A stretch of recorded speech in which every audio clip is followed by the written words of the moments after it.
भ्रूण काल के निर्माण के बाद शिशु जब विकसित होना प्रारंभ करता है तो ओजस उसके मस्तिष्क में ही संचित होता है। यही कारण है कि गर्भ में संतान का सर नीचे की ओर होता है। जन्म के समय 10 वीर बालक के ललाट में होता है। शास्त्रों के अनुसार 9 से 12 वर्ष तक वीर शक्ति बाहों से उतरकर कंठ में आ जाती है। प्राय इसी समय बच्चे के स्वर में सुरीलापन आता है। इससे ठीक पूर्व दोनों की ध्वनि एक जैसी होती है। 12 से 16 वर्ष की तक की आयु में वीर मूलाधार से उपस्थ की ओर बढ़ता है और धीरे धीरे मूलाधार चक्र में अपनी स्थायी स्थान बना लेता है।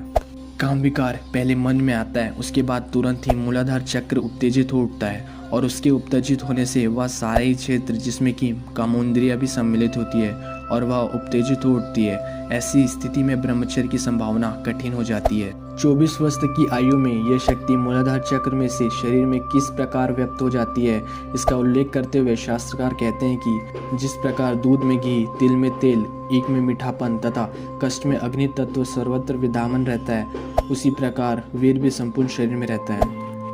यदि 25 वर्ष की आयु तक आहार विहार को दूषित नहीं होने दिया जाए और ब्रह्मचर्य पूर्वक रहा जाए तो इस आयु में शक्ति की मस्ती और विचारों की उत्फुल्लता देखते ही बनती है।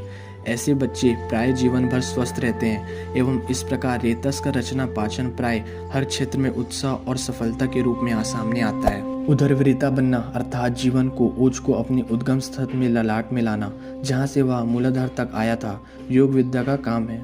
कुंडलिनी साधनों में विभिन्न प्राणायाम साधनों द्वारा सूर्य चक्र की सुषमा को प्रज्वलित कर इसी वीर को पकाया जाता है और उसे सूक्ष्म शक्ति का रूप दिया जाता है। तब फिर उसकी प्रवृत्ति उधर्वगामी होकर मेरुदंड से ऊपर चढ़ने लगती है। साधक उसे क्रमशः अन्य चक्रों में जाता हुआ फिर से ललाट में पहुंचता है। शक्ति बीज का मस्तिष्क में पहुंच जाना और सहस्त्र चक्र की अनुभूति कर लेना ही ब्रह्मचर्य निर्माण